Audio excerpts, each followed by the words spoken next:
Hi again, everyone. We've got Vanderbilt this week. Georgia and Vanderbilt, number one, Georgia, taking on Vanderbilt, another SEC game. And here to analyze it for us is Eric Zier and DJ Shockley, two of the great former Georgia quarterbacks in school history. And it's always a pleasure to see you guys. And Vanderbilt, what is Vanderbilt? You know, when you say Georgia Vanderbilt, first thing that comes to mind for you guys?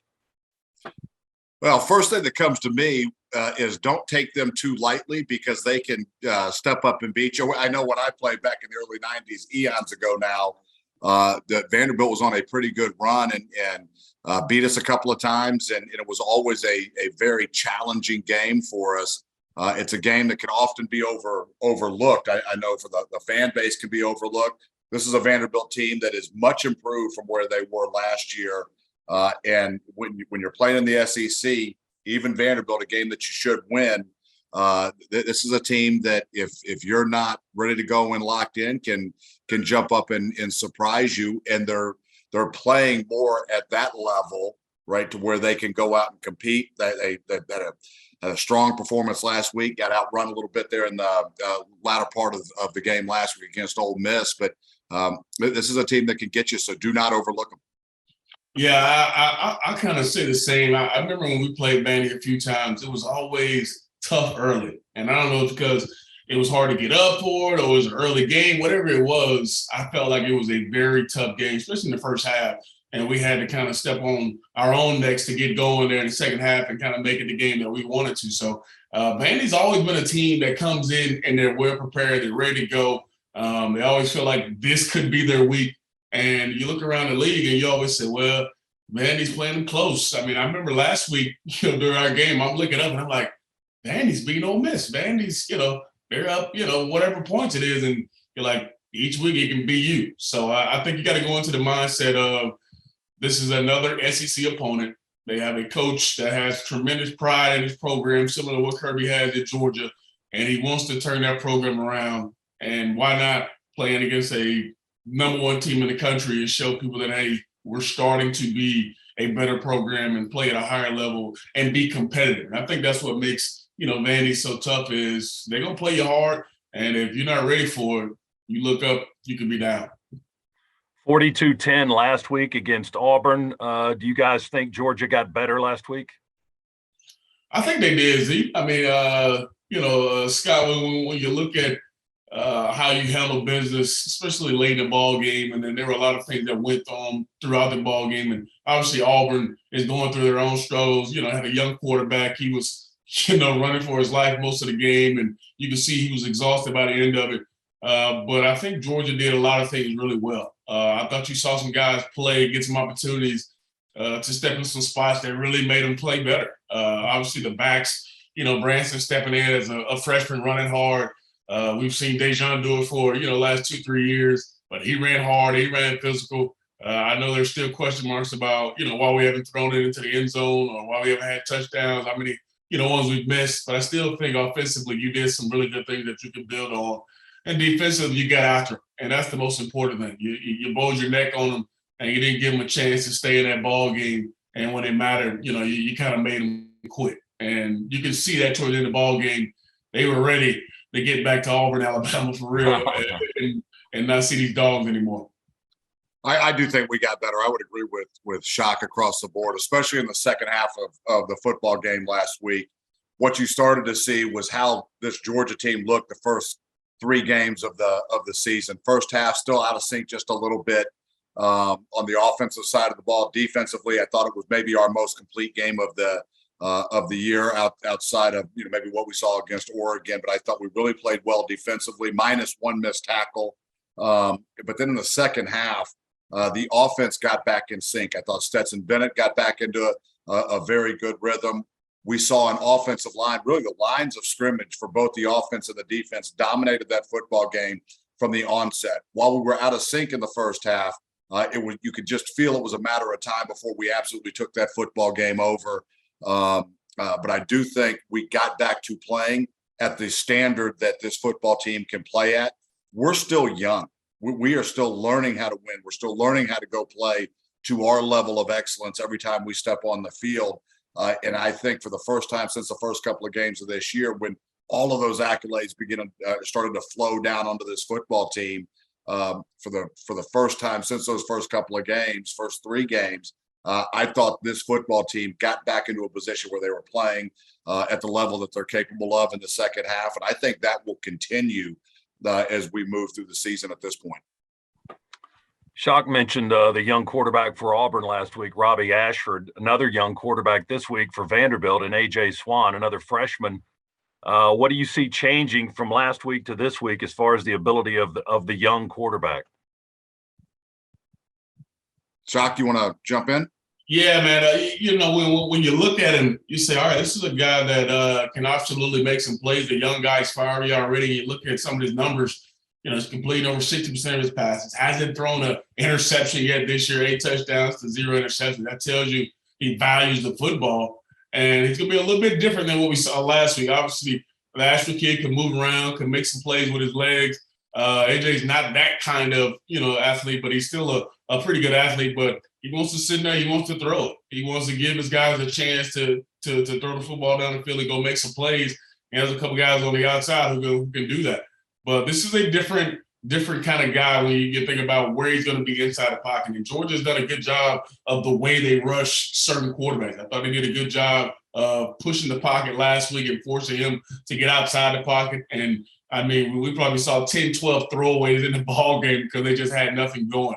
I think Georgia's kind of game plan is similar to what they've done. Continue to get pressure with 4 if you can. If not, you add another guy on, but you play solid on the backside. We saw a couple zone blitzes last week. He was talking about it in the game. That worked out really well, where QB thought, here comes pressure. Maybe I get man coverage, and no, you got all eyes on the quarterback because he can still throw the football. I think this week you have a chance to play a little bit more man coverage simply because the quarterback's not going to be successful to get out the pocket so much, but you still got to be aware of his ability to maybe get out. But I think the Swan kid is going to be pretty good down the road.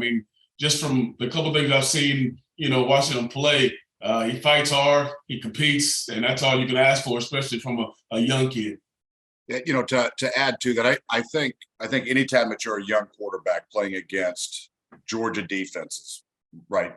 Take last year's generational defense out of the equation, but you look at this defense with the speed and athleticism that we have. Even experienced quarterbacks, you can't prepare for what you're going to go see just because we are more athletic. We do have more depth of talent. So I think for any quarterback, it's a challenge, especially a young quarterback, it's a challenge. I think one of the differences this week, when you go back to Auburn, as Ashford comes into the football game, he was number 3 on the Auburn depth chart coming into the season. Had the 2 guys in front of him go down.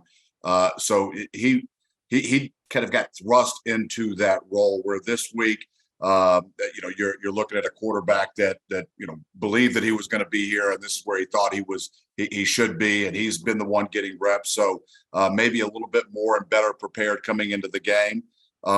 Because he is not as mobile, I think that it's going to present some unique challenges for Vanderbilt, just because we have so much speed, and it's the one area that Georgia has struggled a little bit. Ashford last week, where Auburn had success, was with his legs. So I think it is a stern test. I think if you put one check mark in the category of Vandy, it's that this is who they thought they were going to have coming into the season, and they've been prepped and ready to go. Where Ashford last week kind of got thrown into the spotlight and thrown to the wolves, so to speak. So operating at a little bit of a disadvantage. But playing this Georgia defense, it is just so hard to prepare for. You can't prepare for them in practice because you don't have on your scout teams the speed or the talent that you're going to go face. So all of a sudden you get in, and it is another level that is very difficult to adjust to once you get into the game. We should mention too that Vanderbilt also uses Mike Wright. We saw him last year. It was a rout last year for Georgia, 62-0 against Vanderbilt. They've kind of packaged up, at least last week's game against Ole Miss, they've kind of packaged up 2 quarterbacks. They'll use Swan, and then they bring Wright in for a change of pace, and he is more of a runner, which probably would you guys agree that that kind of a quarterback has has given Georgia a few more problems this year than a guy who just stands in the pocket and fires it?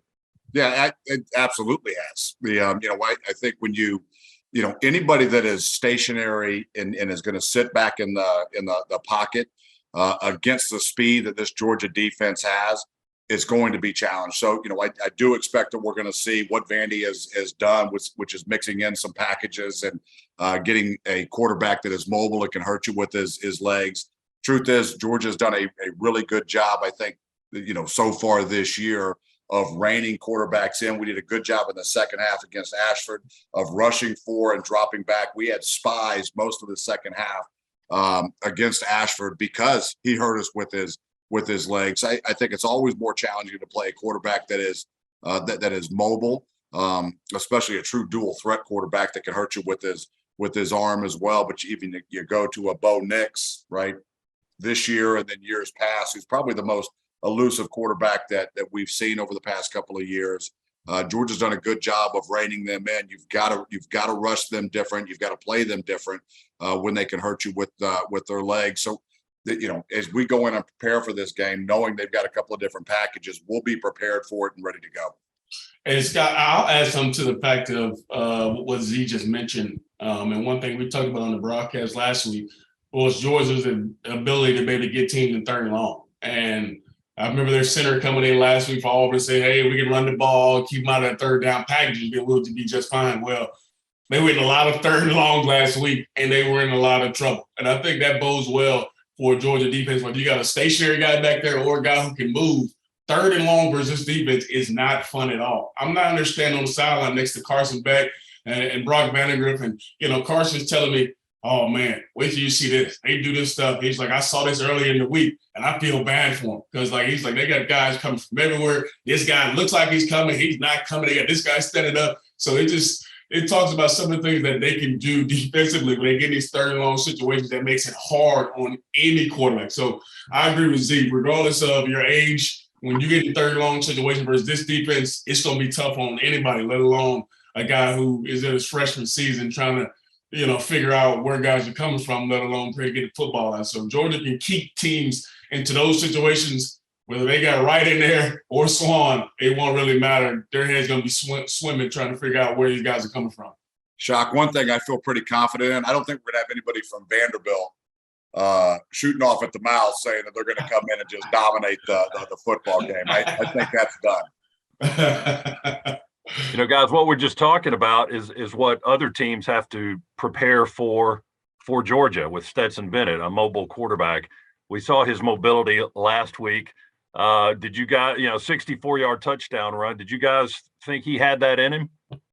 I mean, he's taken after a young Eric Zion, so absolutely I knew he had it in. So, yeah. But I didn't know he would go 60 yards and nobody better run him down. And that's versus an Auburn defense where, you think, hey, they got athletes over there that, their secondary is fast. You think they would be able to run them down, but it just shows you that Stetson had that sneaky speed. We've seen him able to get away from guys inside the pocket, pick up, 10, 15 yards on a scramble run or something like that. But to go 60 was quite impressive. And I thought it was a great call, by the way, by Monken, simply because, I'm not sure it was was it a QB draw or it just took off? But either way, they ran it a couple times in the game because they were trying to rush Stetson from the outside. They wanted to keep him in the pocket, but then they had nobody for him when he took off. So I thought that was maybe a bonehead part of their defense. But it's whenever you have a guy like that who can, put pressure on you, it makes a defensive coordinator's job that much harder because you can have the perfect call on and you don't account for the quarterback and he picks up a 3rd and 6 on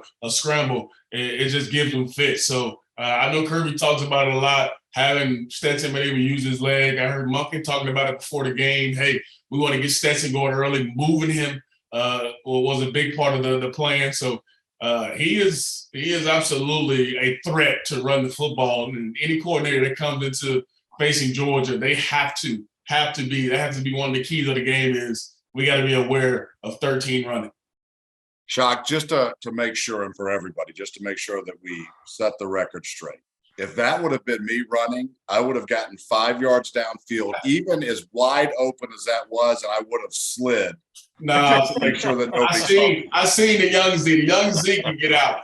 It is. So I will tell you, I was actually, we have seen Stetson throughout his career now have great quickness and great shiftiness. So you knew he had that top end speed when he got out into the open and he was able to pull away from Auburn defenders. And he got about 30 yards downfield and his head got on a swivel to make sure he didn't have anybody coming to blindside him where, you know, your wrist turning over the football. His top end speed did surprise me. It was, we've seen the quickness and the shiftiness. So I'm no longer surprised by that quick burst. But that top end speed, once he got about 30 yards downfield and really kicked it into another gear, my mouth was open in amazement sitting up in the booth as he was taking off down the field. Georgia and Vanderbilt coming up Saturday. It's homecoming for the fans and all the alums coming back to Athens, and hopefully we have good weather, and we've got another 3:30 game. So 3:30 kick, 3:35 I think is the official kick. Yes, sir. Because it's homecoming, does Z get an extra box of grooves this week for homecoming? I have to get the family size. Yes, we do. Yeah. All right. Check. I got that added to my list. Yes, an extra family size box of grooves for Z in the booth this week. Georgia Vanderbilt. It's 11:30 is our broadcast time on the Bulldog Sports Network. We hope you can tune in and listen to all these guys here on the screen and enjoy your Saturday. The Bulldogs and Vanderbilt are coming up. Thanks for watching this, and we'll see you next week. And go Dogs. Go Dogs. Dogs.